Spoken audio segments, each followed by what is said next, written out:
the minimum thing they should do is try to conduct about quarterly some bacteriological testing in order to ensure that they have a good quality water.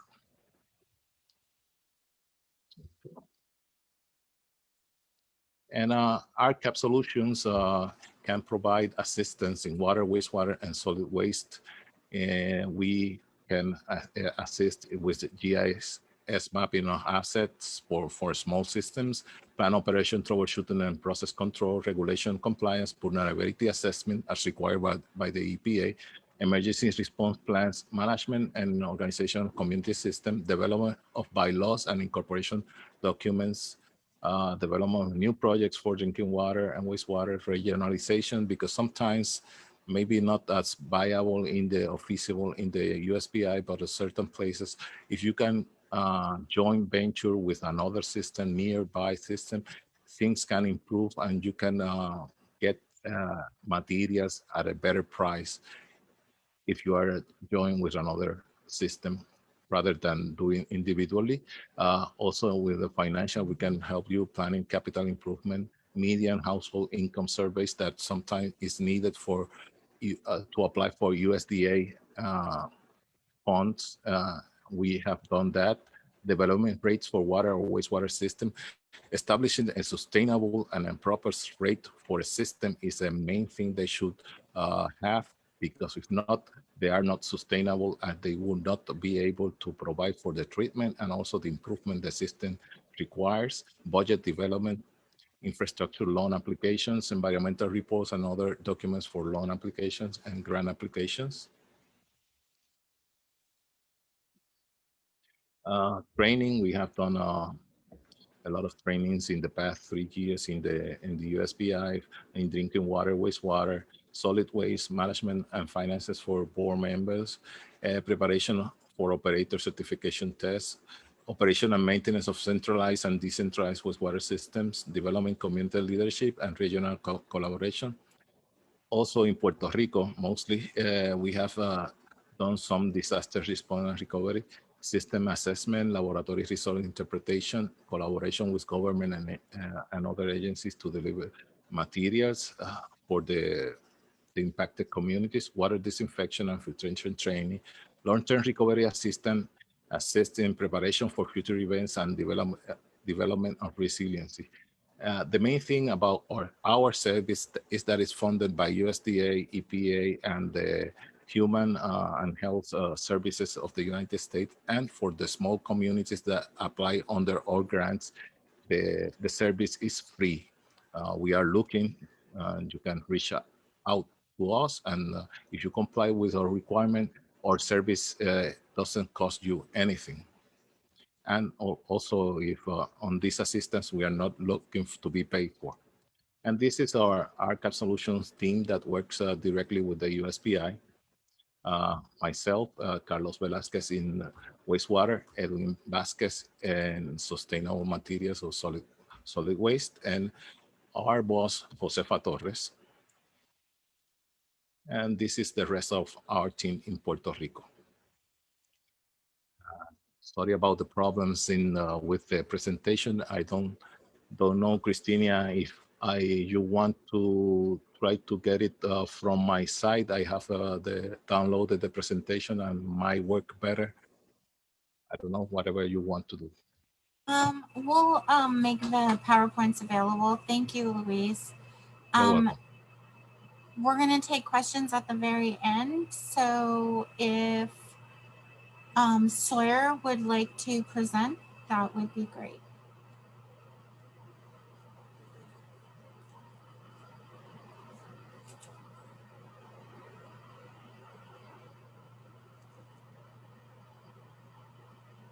Greg, are you ready?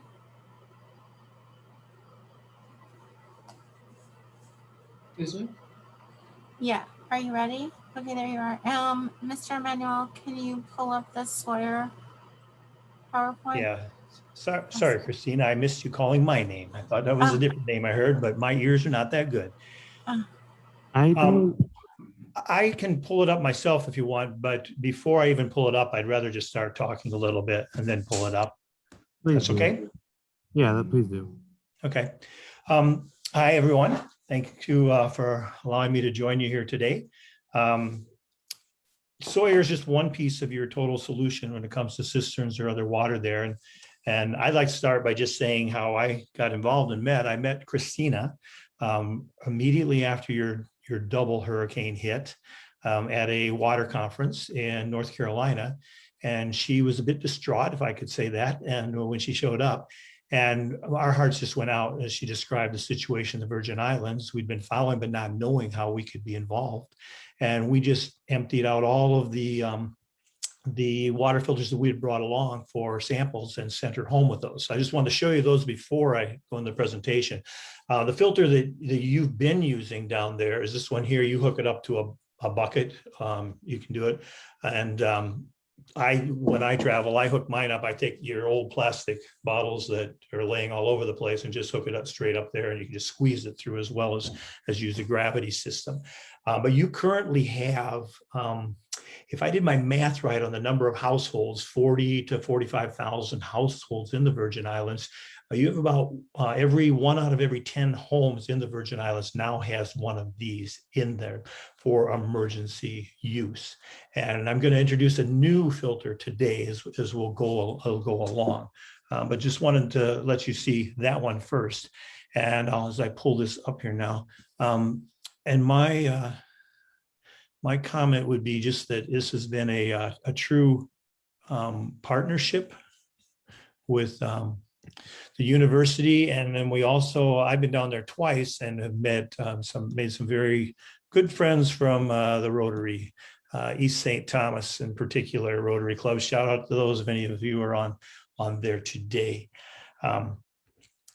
So with 4,200 filters now in homes, probably some more than that we don't even know about, because you can just order these from Amazon.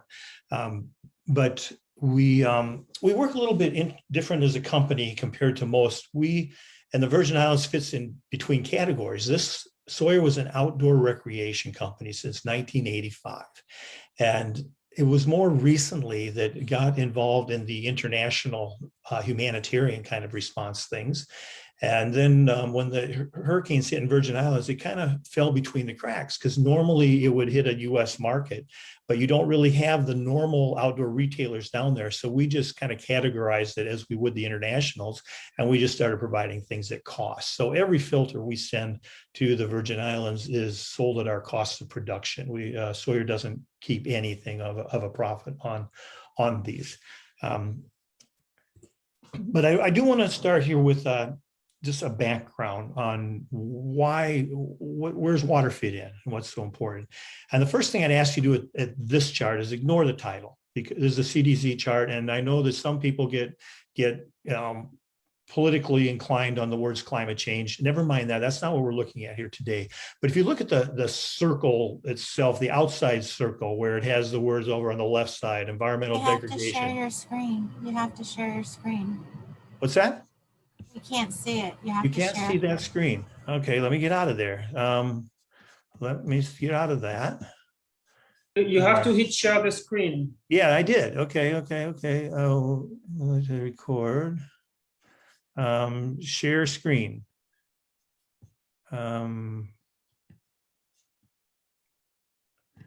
Well, you're not seeing a thing, huh? Can you share it on your end if I'm struggling here? Yeah. Yes, just hold on a second. That might be faster than me figuring it out. Yes, I'm bringing it up. Just hold on 1 second. Sorry. No worries.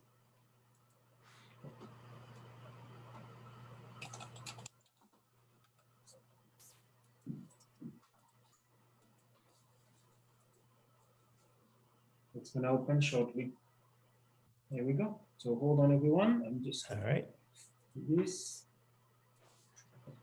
And, share the screen.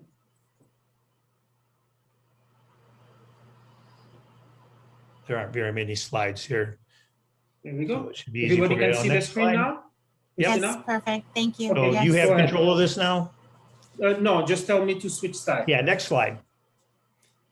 All right. So here, don't want you to focus on the title, but on those circles there, environmental degradation, extreme heat, severe weather, air pollution, all those are things that just exist. Those we know we have those. You know, you have extreme weather, et cetera, et cetera. Down on the bottom ones, water quality issues, they're everywhere. And when you don't have water supply, you know there are impacts, and list some of those impacts around there. The interesting thing from the CDC's perspective is that these are interwoven, and one impacts another. But as you look at your water and just thinking of your own situation, the Virgin Islands, even from the previous presentations, you have issues with your bacteria, your turbidities and things if you're trying to use cistern water. And you know that when you had your hurricanes, your supplies were interrupted, and that has significant impact. If you have to use non-filtered dirty water, you run risk of diarrheal illness and other things. And in the Virgin Islands, you have a great passion, particularly the Rotary Club is promoting that to deal with your environmental issues as well. So with your environmental degradation, I'll say one of my very first memories in the Virgin Islands was Belongo Bay graciously opened up and let me stay there before they were really geared for that. And I was sitting there, and my son and I, and in an evening there, and we just watched faster than we could react, an empty plastic water bottle go past our feet and down the beach and into the water. And you know that happens hundreds, if not thousands of times a day somewhere around the islands. And dealing with your plastic is an issue. So one of the beauties of our filter is that it can also help reduce your use of plastic. With your water sources being, you can go to the next slide, with your water sources being, whether it's the public water system with, which is desalination and some trucked water and such, or if it's your private water supply, which is buying bottled water, or if you're using directly out of your cistern, either way, you can put if you're getting the city water, you can still use a Sawyer filter on your faucet and use that water and not be buying so much in plastic bottles. But I know you're doing a lot of testing down there, which is what this slide is, and that's all great to see. Good education in the schools, the importance of safe water, and that's really good. So go on the next slide. You can use our filters for both emergency and daily safe water drinking. And this is the new one. Actually, can you just stop the sharing for a second there? And let me show another filter here in my hand first. So you can see this is the filter you have down there, connects to the buckets. This is our new filter. The difference is on the end. This one goes on to directly over a tap. And if you're going to use it outside where you have a faucet connection, a threaded faucet, we can just put that adapter in there and just screw it on instead. And that's our difference. So this one is the one that we're introducing today, and Christina will have more to say about these being available in the Virgin Islands for more homes. Go ahead and go back and share the screen then, and we'll start that short, very short, it's only a minute or so video. I'm not sure if it's gonna work. Usually embedded videos are not. Yeah, it's not gonna work. Just Okay. keep going. Then let's skip it for now. Then you can get her in there later and put me back where I can just show more of it on live here. Yeah. So yeah, that's just there. Let's turn that off for a second. I'll just show you this filter. There you go. So the Sawyer filters are very versatile. Like I said, you can hook onto a water bottle and use it. But for your cistern water, we set you up to be putting it on using buckets if you had to carry it. If you have water pressure, whether that's, in an emergency situations, that can be disrupted depending on your cistern setup. But if you have any water pressure from a tank, then you can just put this directly on a tap in your home, and you can get your water directly from that. This one is an ease to use, easier than others we've had, because you can just reverse this to clean it. Our other ones, you have to back flush them with a special device. This one, the water is going to run through your tap, and then to back flush it or clean it, we'll just put an adapter on the discharge part, turn it around, push that in on your tap, And then you can just run the water through there and it'll back flush it. And just a second or a minute or so, flushing it out afterwards, and you're back in business again. And these filters then will last you really forever. They don't have a limited lifespan. If we go back to the slideshow, then I'm sorry to make you go back and forth. I'll show you one visual of how it works, what the inside of this looks like. Next slide there. So you had it. You lost it there. Here we go. The next slide. There we go. So the inside hollow fiber membrane was originally developed for dialysis machines, so to filter blood. But the way it works with the water is that the holes are 0.1 micron. The smallest bacteria is larger than 0.1 micron. So it's a blocking device. It blocks all of that, blocks all of your turbidity, the things that were mentioned in the previous presentations of being your cause of your illnesses. And to clean it, then the back flushing just cleans off those holes and makes it reusable for a very long life. We have them documented in use for more than 10 years in rough situations using turbid water on a daily basis. We have tests underway where we're going up to a million gallons at a time to show that they will last that long. We're only about a third of the way through those numbers right at the moment. But this is just how the technology would work. Go on to the next slide.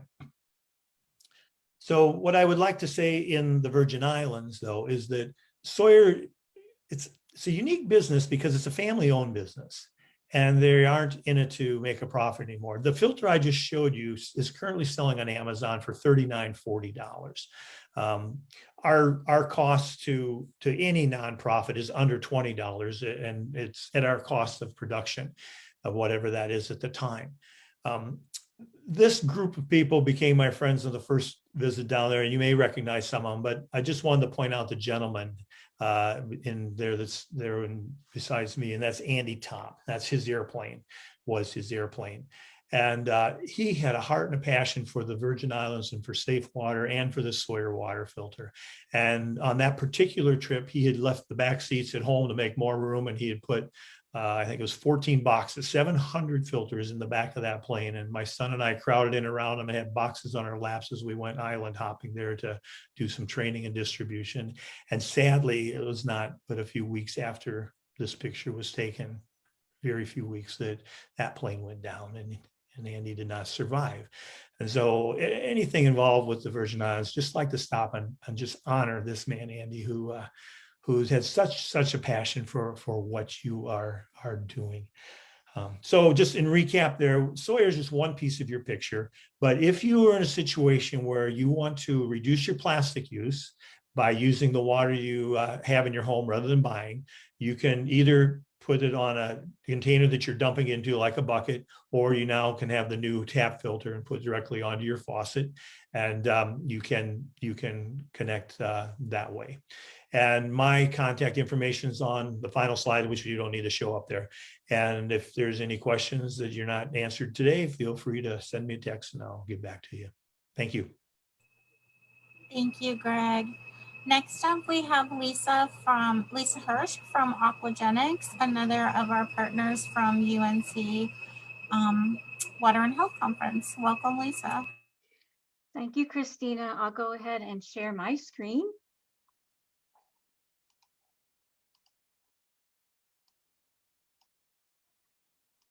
Okay, can everyone see this presentation? Yes. Excellent. Okay, good day, everybody. I'm Lisa Hirsch with Aquagenics. We provide portable water quality test kits, and we're located in Chapel Hill, North Carolina. I'm thankful and honored to be included in this panel today on such an important day. I also met Christina at the Water and Health Conference in Chapel Hill, and was maybe at the very same conference that Greg was attending. So it's good to see everyone again. Waterborne illnesses due to fecal pathogens transmitted by harmful bacteria are major threats to human health around the world, no matter where one is located. And these pathogens typically enter water sources and supplies via the feces of humans and warm-blooded animals. Although much progress has been made in the past 20 years or so in improving water quality around the World Health Organization still publishes grim statistics about the current status of safe water. Many people who live in more developed, affluent countries are shocked to learn about such global water quality statistics. And that was certainly true of me when I started working at Aquagenics in 2013. I was aware of water quantity issues, of access to water, but I was quite ignorant about poor water quality around the world. E. coli is the major species of fecal coliform bacteria, and it is the recommended indicator organism for testing drinking water by the World Health Organization and the US EPA. And E. coli is also the preferred indicator organism for numerous national water quality standards around the world as well. And it is the preferred indicator because it's accepted as the most specific indicator of fecal pathogens in water, as E. coli generally has to be introduced into water sources and supplies via the feces of humans and warm-blooded animals. In the US Virgin Islands, you might read about E. coli outbreaks in drinking water, perhaps due to home cisterns becoming contaminated, or following natural disasters such as flooding and hurricanes, when E. coli enters water systems and through sewage and septage and other kinds of waste matter. Routine water quality testing is important for many things, such as assessing if water is safe to drink, or sustaining water sanitation and hygiene systems and services, and for water safety planning. Routine microbial testing also is important for meeting all targets in the United Nations Sustainable Development Goal 6 that is dedicated to water sanitation and hygiene. Now, earlier presentations today mentioned total coliforms and the Clean Water Act, which is all true, of course. So here in the USA, public water system testing, microbial testing, is regulated by what's called the revised total coliform rule. And public water systems first test for total coliforms only.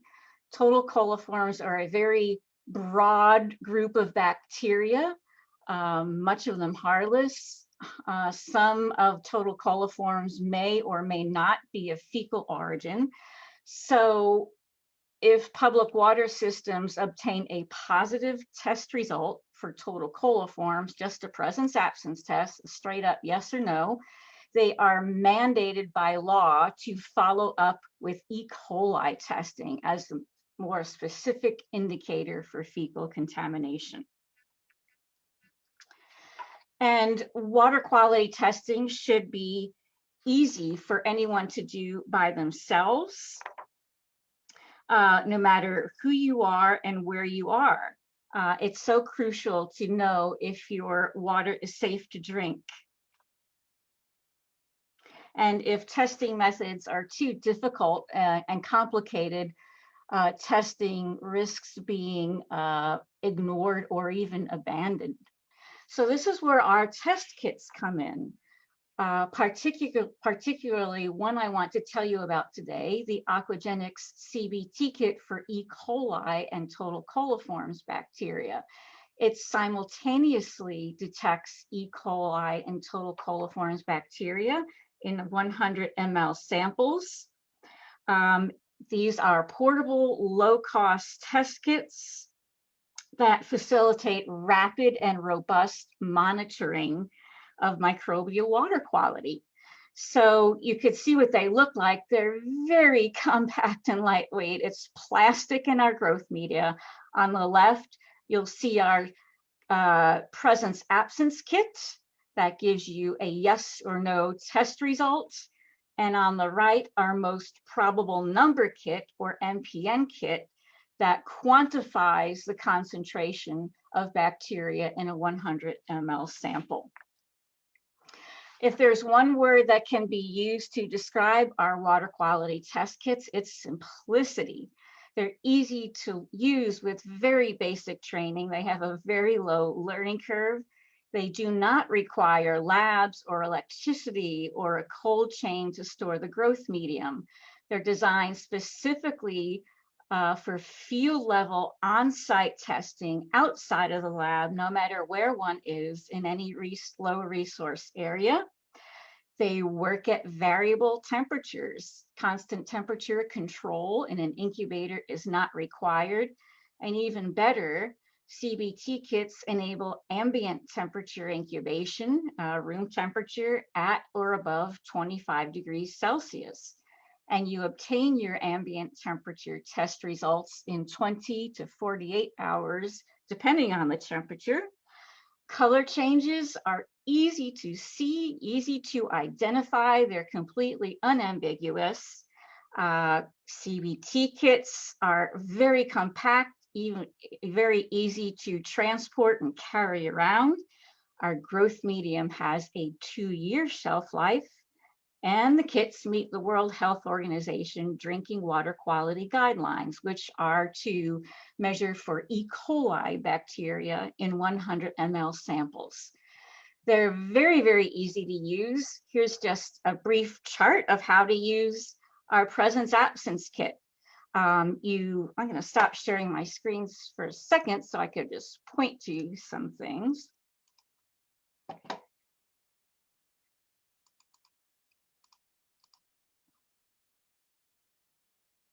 Except I can't stop sharing my screen. I'm not sure why. Here we go.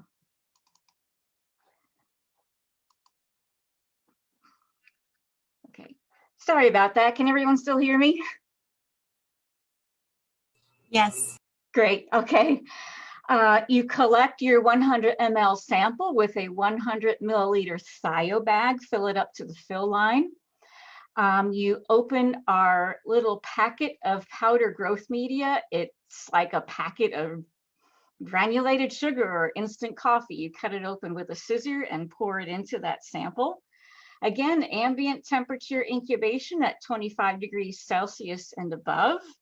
And during that 20 to 48 hours, you'll notice that the color of the water will either have turned a blue or blue-green or yellow. And if your test result, if the color of your sample is blue or blue-green, it's positive for E. coli. You can easily see that in sunlight. If you also want to see if it's positive for total coliforms, you can shine our UV flashlight on it and it fluoresces. It is positive for total coliforms. And then you disinfect the sample with liquid bleach, just a couple ounces. Equally easy to use our MPN kit to get a more diagnostic understanding of the true health risk of the water. Starts the same way. You collect your sample with a thio bag, pour in our powder growth medium. The one different step is you will open our compartment bag. I'm going to flick over to our website so you can see what that looks like in a better view. The compartment bag resembles 5 test tubes of different Lisa, sorry to interrupt. I don't know if you're sharing your screen. It seems like you are. Oh, good point. Oh my goodness. Thank you. Oh, thanks for the reminder. Getting all carried away. Eeks. Okay, sorry about that, everybody. My apologies. This is what the compartment bag looks like. It has 5 compartments built into the bag of different compartments. And so these resemble essentially 5 test tubes that are built into a plastic bag. So going back to the slides, you will pour the sample into that compartment bag up to the fill line. You'll seal the bag shut with a plastic clip. And again, ambient temperature incubation for 24 to 48 hours. And the way you score your most probable number quantified test results is very easy. No math or statistics are required. We make it very easy for you. Flashing back to this, you'll hold that compartment bag next to our color-coded MPN table. And you'll simply match the color sequence of your 5 compartments left to right to one of these 32 color-coded rows in the MPN table. For instance, if all 5 of your compartments are yellow, that would be row 1, where your MPN level is 0 E. coli. This is the upper 95% confidence interval, which goes hand in hand with all MPN tests, no matter the method. But what we do is we match that data against the World Health Organization health risk categories for water. So you are really able to drill down and obtain excellent data to make much more informed decisions about the true health risk of the water. So I will go make this larger one more time. All right. So here at Aquagenics, we are big believers in mobile data collection and sharing. It does the world no good if water quality data is collected on paper or is just stored in Excel workbooks on local PCs, and nothing is accessible to the people who need to see the data most. So we work with 2 world-class software companies, Aquvo and MWater, and they have smartphone apps that support our compartment bag test, the MPN test, and it further simplifies using our test because through your phone, you could take a picture of the sample. It will automatically calculate the MPN level and automatically provide the MPN level, the upper 95% CL, and the World Health Organization health risk level. It lets you geocode surveys, map surveys, share data in real time. So thousands and thousands of users use these smartphone apps around the world in conjunction with our water quality tests. Many different organizations and entities use our portable water quality test kits. Government agencies and departments around the world, NGOs, humanitarian aid, disaster response for sure. Of course, in the UVI, you're greatly affected by disaster response impacting water quality, and our test kits fill a real void in disaster areas where there often is no access to labs or electricity or even roads and infrastructure. So folks use our test kits on the spot and on site following disasters. Local water committees, citizen scientists, universities, private companies, as well as private well owners. So we'd love for you to learn more about our test kits and give them a try.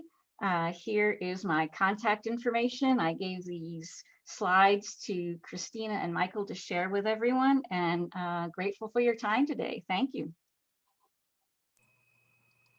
Thank you so much, Lisa. That was wonderful, very helpful. Naman from Caribbean Water Technologies, we're very excited to have you here. Are you ready to share your slides? I am. Thank you very much. My name is Namon Bondran of Caribbean Water Technologies. Real quick, Caribbean Water Technologies is a recent startup here in the Caribbean islands. My company, Bondran Technologies International, has extended CWT, the intellectual property rights for the technology that we've patented and developed. The main reason is because we had come down to the Virgin Islands some years ago. And as a matter of fact, I was actually at the islands, I think the day before the first of the 2 hurricanes hit. And shortly thereafter, after watching the disasters, I learned about the water situation there. And something new was added to my lexicon called cisterns, which I hadn't heard of before. At the time, however, I had already been developing water purification technology, just was not sure of the application for it. So after spending more time in the Caribbean, I would say I've probably been there over the past 3 years, maybe about 17 or 18 times. I just got back from 76 days there a few weeks ago. The reason that I was there so long is because we were installing our technology. And I'll go ahead and pull up my slides now so they can see exactly what I'm talking about. All right, here we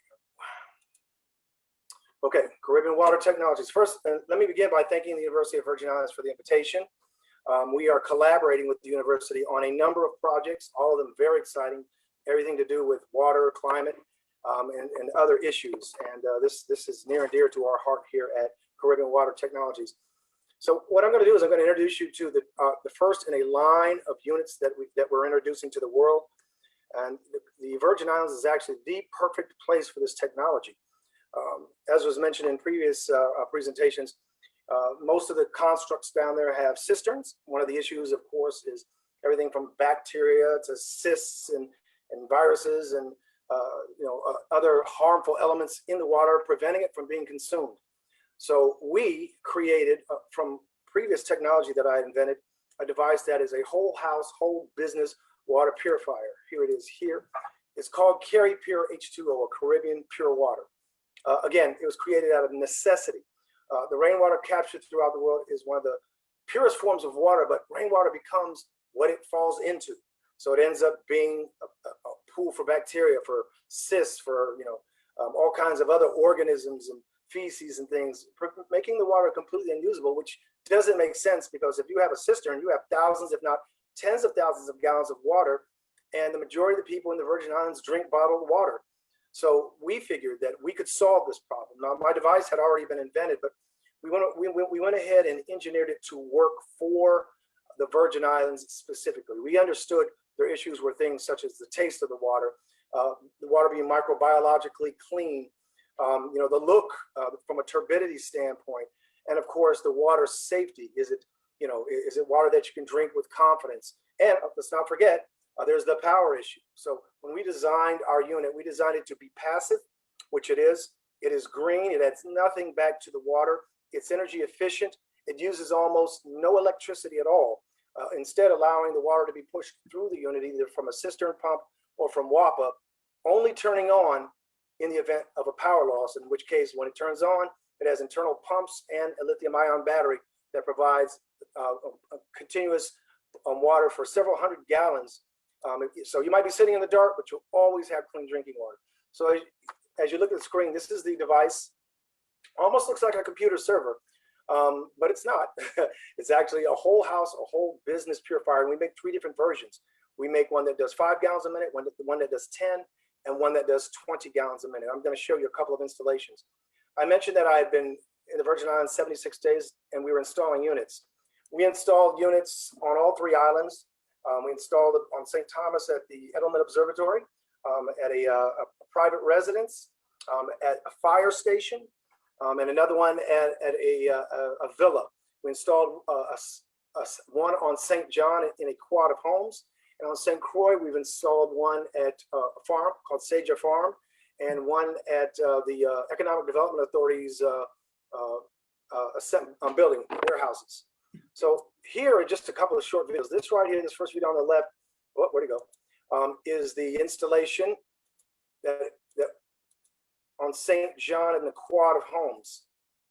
The blue device is our technology, and that tank right there is also our technology. And then you see the filter on the end. A real quick note about that filter right there.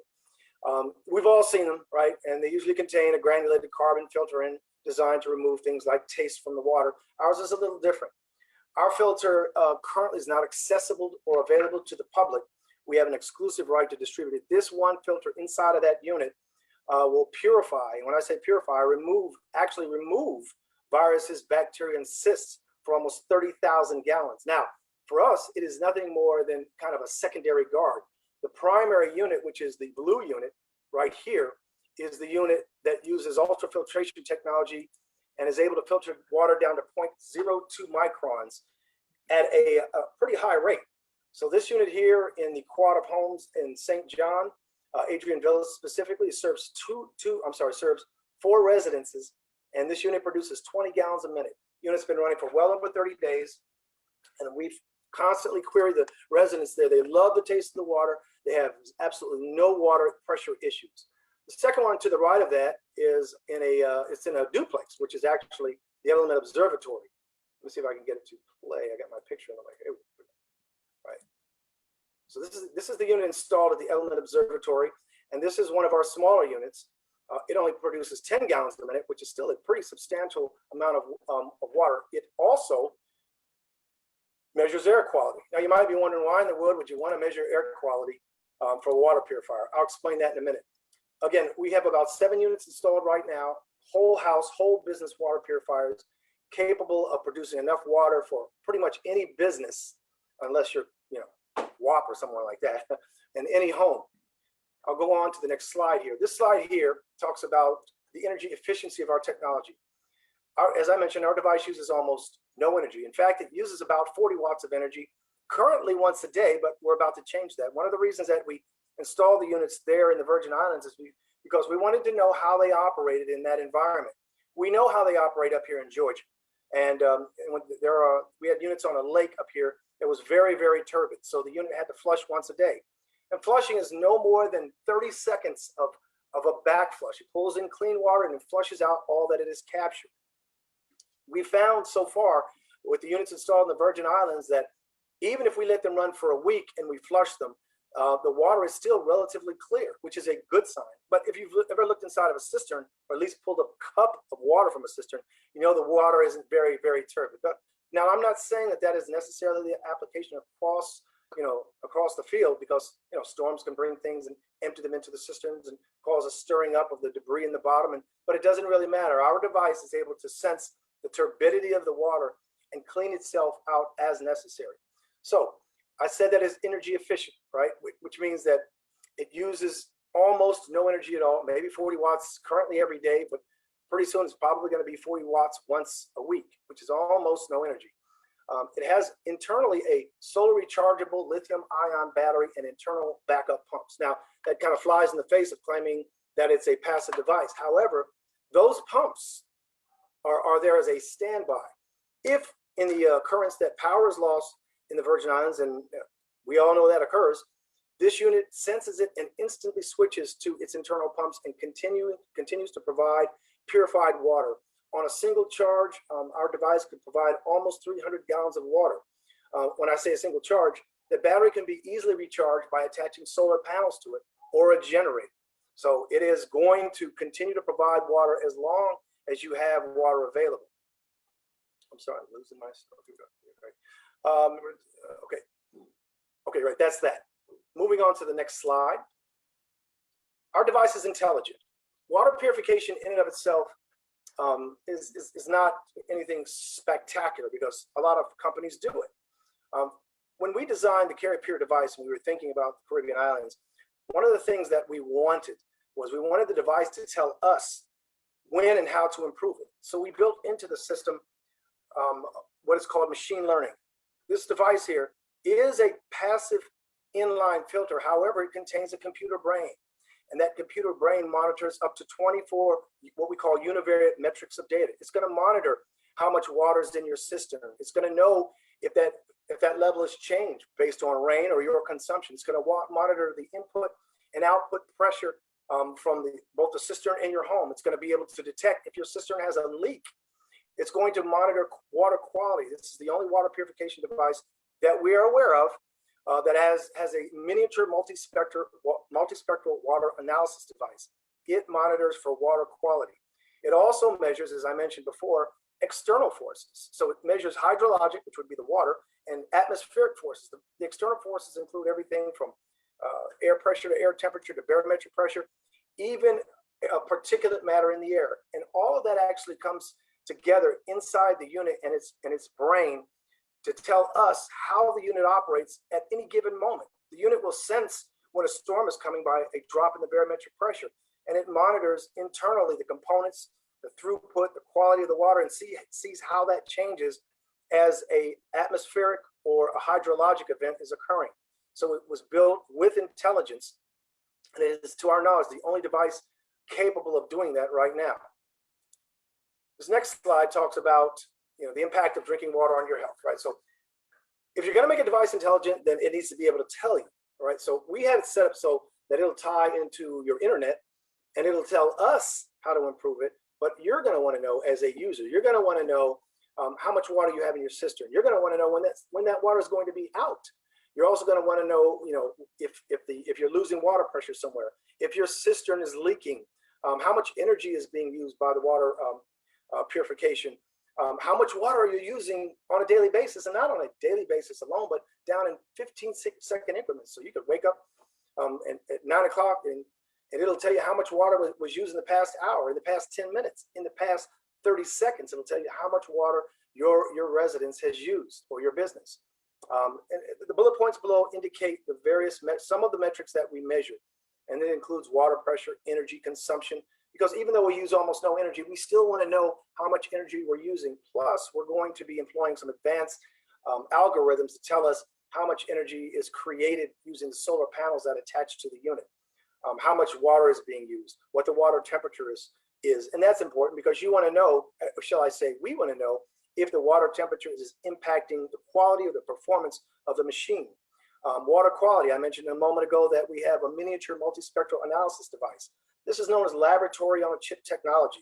It is able to monitor certain aspects of water quality that will allow us to identify and for the unit to forewarn you that there's a possibility that the markers are present for the creation of bacteria in the system. It measures pH, barometric data. Again, we talked about the storms, external temperature, air temperature, humidity, and atmospheric particulate matter. Now, real quick, I mentioned about water quality in the laboratory on a chip technology. The reason that's important is our device is hollow fiber technology that filters down to 0.02 microns. So we don't use ultraviolet. We don't use sediment filters. Our device is actually a physical stop. So we never even allow those constituents in the water to pass to the other side of our unit. So it's not even going to be in your drinking water. And I got a tour of a resort on the island called Gallows Bay. And they have a nice house out there for the residents to come and get bottled water. And it was a very interesting setup. It was sediment filters. It was ultraviolet. It was a carbon filter. And it did a very effective job at killing organisms and making the water taste delicious. The only drawback to that was that, yes, it does kill the organisms, but you're still kind of drinking their dead bodies. And I'm not a big fan of that. There was a movie I saw a long time ago called Jurassic Park. And Jeff Goldblum was talking to one of the scientists about, the scientist was telling him that the dinosaurs couldn't reproduce. And Jeff Goldblum made a very sage statement. He says, life will always find a way. And so in our minds here at Caribbean Water Technologies, we don't even want to risk the chance that some bacteria or some cyst or some virus might not be totally irradiated by ultraviolet technology. We physically stop it before it ever reaches your mouth. And so the information such as,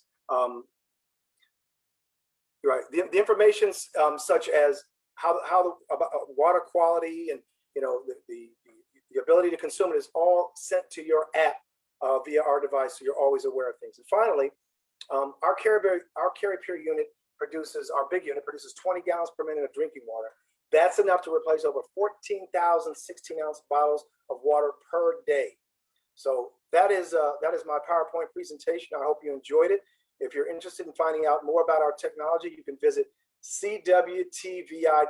That's Caribbean Water Technologies, Virgin Islands.com.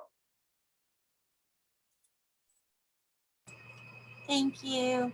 Dr. Cornell, did you want to lead us through the questions? Yeah, happy to. Thank you, everyone, for your wonderful presentations. There was a lot of knowledge was being shared today.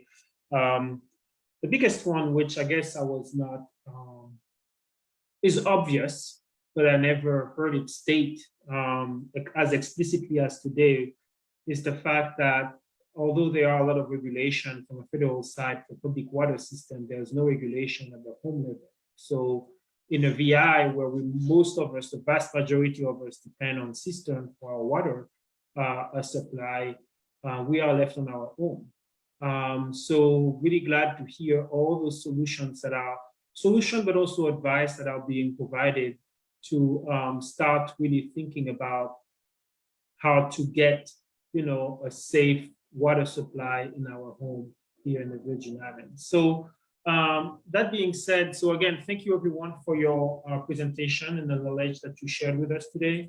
I'm encouraging everyone to put question in the chat or in the Q&A. So we had a first question. I'm just going to go through it. So the question was about the soil system. And the question was whether or not the soil system filter for chloride or bleach. Hi. The Sawyer one does not pull out any of your mineral types of things. It takes care of your bacteria, your protozoas, your cysts, your turbidity. So it's not going to change the taste of the water either. It's really meant for emergency situations where that isn't a factor. But no, the fluoride, no. Go ahead. You said fluoride, right? Chloride.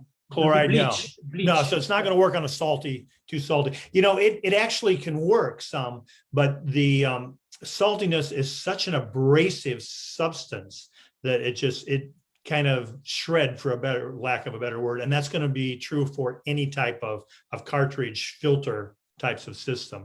A saltiness is going to really be abrasive on the inside of a filter. So it's fine to use it for an emergency situation, and it'll do some good, but limited. Just to clarify, we are talking about chloride, bleach, Clorox. Chloride. Okay, I was saying chloride is in the chlorine. So no, any of those types of chemical minerals are not going to be removed. Okay, thank you. Yep. There was another question.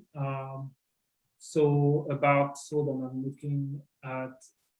So on the website, on the chat, for those who missed it, on the chat, there is a fair amount of information about where to get the soil system. Let me look at some of the open question. So a question for you again, Greg. Is it any thought about providing a whole house filter system that you can hook directly to your cistern as a filter, or does it have to be done at the? Can you see my phone there? Yes, we can. Looks like that. It's similar to those 10-inch cartridge types of things. It's the same filter we use in our in the small one. We do not offer this directly anymore, and the reason was we just found that this one is, you can get to it easily, and so for cleaning it, some people would look at it and say, oh, that looks dirty, I'm going to hose it down, and they would use a pressure hose and damage it. We had more user issues with that than with our small filters, and we just aren't geared as a family business to support and provide that level of maintenance support. So we now have a group, it's an NGO, works primarily in Honduras, but based in the USA, that they sell them on our behalf. It's a 10-inch filter, and I can make an introduction, give you contact information for that NGO. Okay, thank you. Yeah, so if you can put that in the chat, that would be good. We will follow up later. Thank you so much. Yep. There's some question for Nimon, but before I go to Nimon, I will ask question for the two speakers before. First of all, for RCCAP, Nimon is asking, Luis, if you're still there, is RCCAP working with the water testing or water filtration at all? Nope. We don't. We can provide assistance. We can assess any equipment. If it comply with regulation, we can recommend some monitoring and other stuff, but we don't sell any equipment at this time.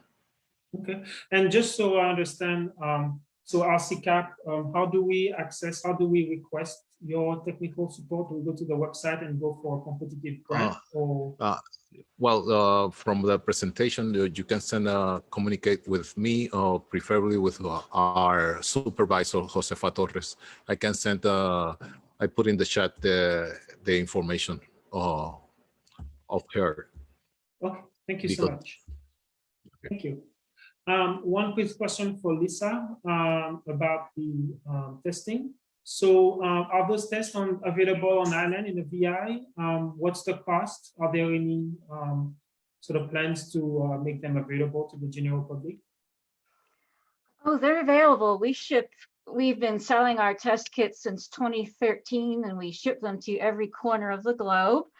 There is no one price for a test kit because it depends on if you're buying a presence absence testing kit or a most probable number testing kit.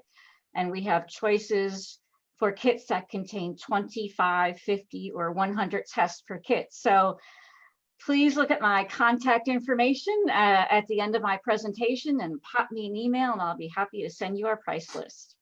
But to give a general sense, it's much less expensive than lab testing. It's extremely reasonable pricing for a field test where you can be doing on-site testing literally in the middle of nowhere.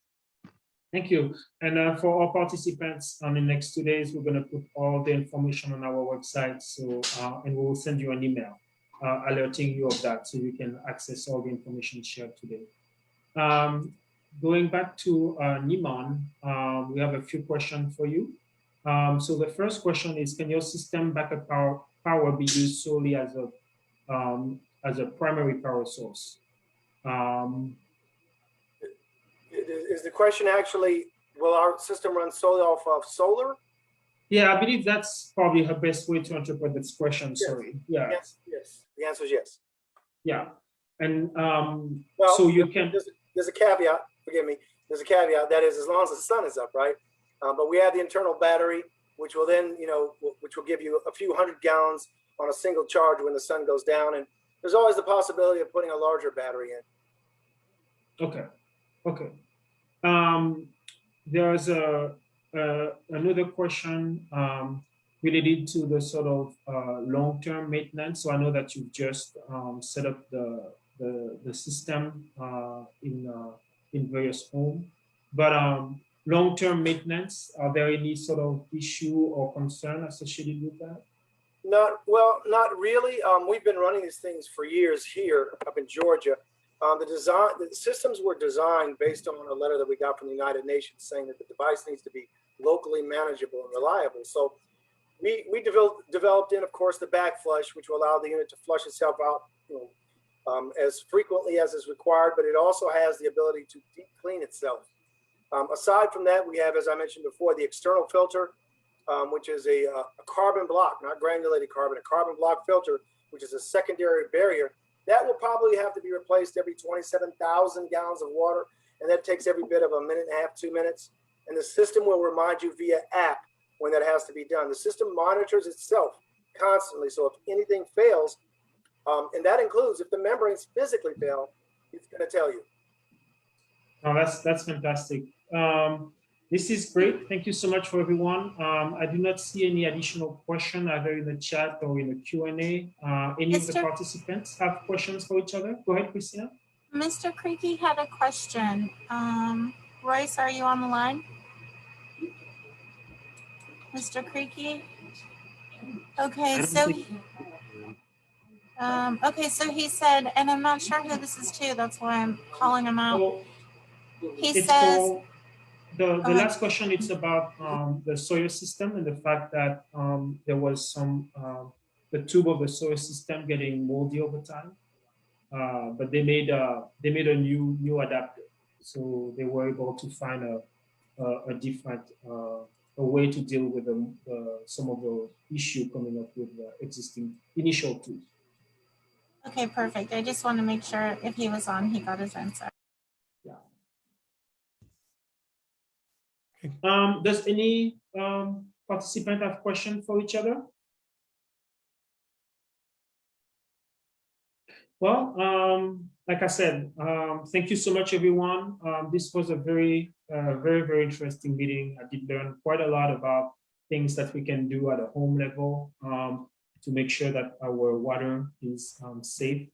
Really excited to see not only the fact that we can monitor, but also immediately mitigate what we find using existing technologies, and to see the amount of resources and help and support that is available from our federal partners in terms of better understanding water, wastewater issues, and overall water quality in the territory. So thank you so much for you all, for the participant. I hope that you learned a lot and that you took great pleasure to listening to this knowledge that was shared with you.